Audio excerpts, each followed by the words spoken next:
I'm Molly, back here with Emma today. We are going to be going over all things Sussy Stuff softball for the week. So let's get right into it with our player of the week. We have Karlyn Pickens. She is a Vols player, the wrong UT in my opinion, but it's all good. She is a star-studded pitcher. She had an amazing weekend this weekend. Emma, give me some facts here about Miss Karlyn. Well, she threw the fastest recorded pitch in softball history at 78.2 miles per hour. So that alone could clinch our player of the week right there. But she also tossed a complete game against number two OU, striking out six and giving up just three earned runs against one of the most dominant teams in the country. And then after giving up a 3-run double to Pickering, she regrouped and retired six straight Sooners to shut the door on the road in front of a hostile crowd in a high stakes SEC battle. So I thought she was sensational this weekend. I think she's amazing. She's funny enough from the same county that I'm from. She's a little younger than me, all good.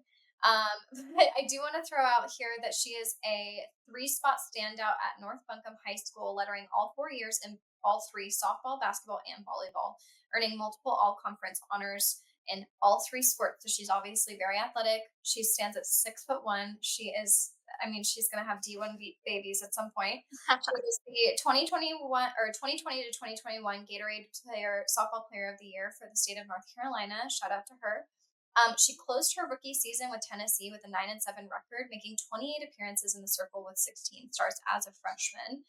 And she was also named 2023 SEC Freshman of the Year. She's a two-time Division One Female Athlete of the Year, earning the honors in 2021 and also 2020. So I'm sitting here and I'm looking at a girl who is from the same county that I am, and she is killing it. I mean, this is like beyond athleticism at this point. I mean, this is just talent. I don't know where you go from here as a softball player because we're so used to talking in football terms, but I would hope that she is going to go to the professional level, and I would love to see her at the Olympics at some point. And like you guys always say on the gymnastics show, it'd be like 10, 10, tens across the board for this girl. She's fantastic. No, she's fantastic. She's multifaceted. I mean, the fact that she's able to keep such a strong academic and sports like lifestyle is already incredibly smart. I mean, also Tennessee is hard and coming up. Funny enough, she's actually got a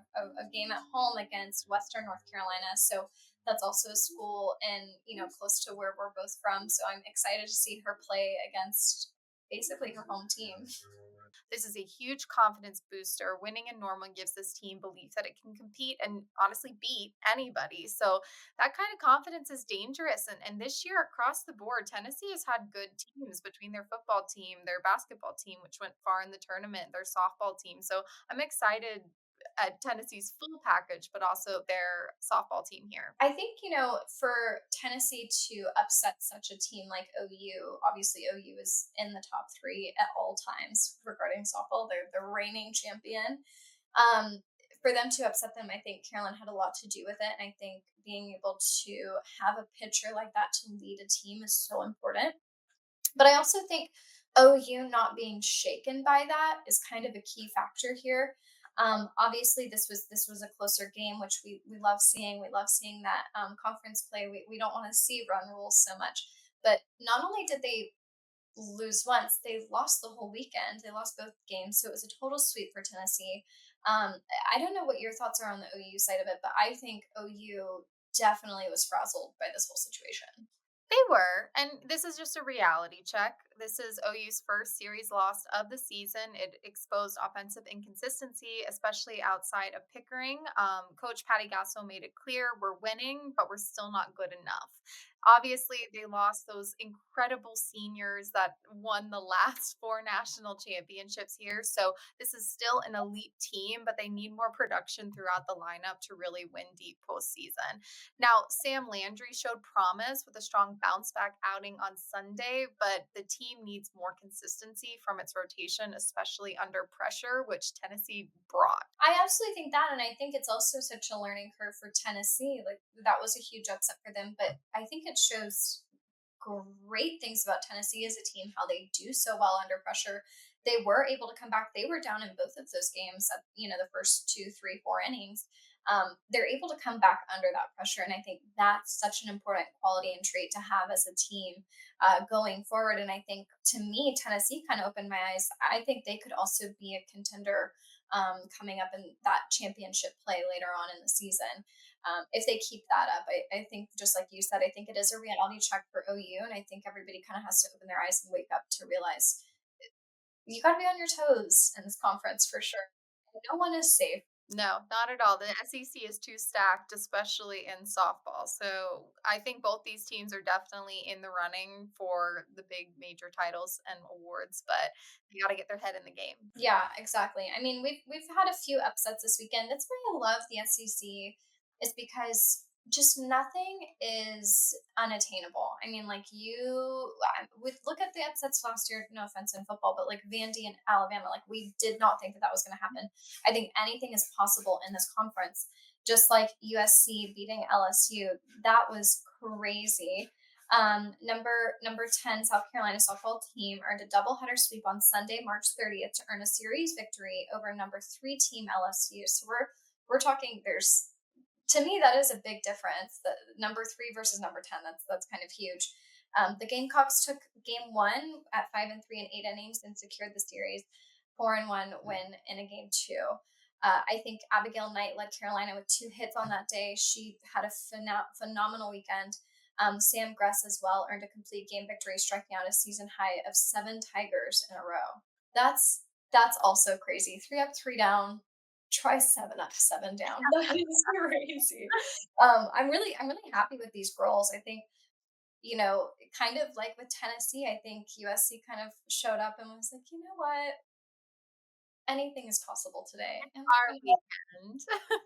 this is our weekend to be upsetting teams. So I think, we're looking at not only, upsets, but total sweeps is crazy to me. Absolutely, and we love to see it. That's why we were so excited to get into SEC play. I'm also looking at this Alabama-Georgia game. So Alabama, they had their first SEC series win. This is a huge momentum builder for this team. They struggled really early on in conference play, but this is a breakthrough moment. They snagged their first SEC win of the season and doing so against a ranked opponent, which is huge. They overcame a 3-run deficit, a game delay, an ejection, and late inning pressure, which shows this team has serious grit. Coach Murphy said, "It's gritty, not pretty." That's the mantra. They say it all day long. They learn how to battle in these games. This could be a turning point for my Bama, my Crimson Tide girls. And Georgia, this is just a huge missed opportunity for them. They had a chance to take a road series and continue climbing in the rankings. They were ranked higher, I believe 17 to Bama's 23. But it was just very inconsistent. A 4-run lead evaporating in 1 inning, coupled with missed chances in the seventh. It just shows some cracks that need to be tightened up. So we talk a lot on this show about rankings, regardless of what sport we're discussing, whether it's football or gymnastics, especially. There's a lot of confusion with how rankings work in each sport. This week, however, Texas held the number 1 spot in softball, even though they lost. Mississippi State, they beat the top team in the country. It proves that they can compete with anybody. And it is kind of wild that Texas is still number 1 in the polls afterwards with Softball America. So Texas does continue to hold that number 1 spot despite losing to Mississippi State. Florida did climb to number 2 after they swept Auburn. And Oklahoma, Texas A&M, and LSU, they all remain in the top 5. So this is huge for the SEC. The Oklahoma Sooners, they lost that home series, which moved them a little bit. South Carolina won the series on the road against LSU, and Alabama won against Georgia. So this affected all these rankings. Now we have 7 SEC teams in the top 10, which is huge. South Carolina jumped from 10 to number 7, and Tennessee rose from number 14 to number 9. So these games matter, and it's so cool to see how everything shifts, even though Texas losing to Mississippi State didn't drop them any further. Yeah, absolutely. It's such an interesting, like we talk about it with literally every sport on this show, just figuring out the rankings, and also as viewers also looking at strength of schedule, because I think as viewers we kind of have our own rankings in a way. We like Yeah, create our own we're all bracket. biased. We're all very biased, and so I think it's interesting looking at strength of schedule, conference play. You got to look at, out of conference play. How do all these things? And I'm, a statistician. I don't know how all of these things mathematically combine somehow. In my head, though, we're looking at, three of the top five teams lost this weekend, and they're still in the top five. I think I'm happy with how it is right now. I think any of these SEC teams that are in the top 10 have a major shot of taking it home at the end of the day. It's just who gets hot at the right time. But we want to know what you guys think about this. Who should be in the top five? Do you guys think that the rankings are fair? What goes into your, schedule of who should be where? How do you make that decision for yourself? Let us know in the comments. Come back next week and we'll watch more softball with Molly and Emma.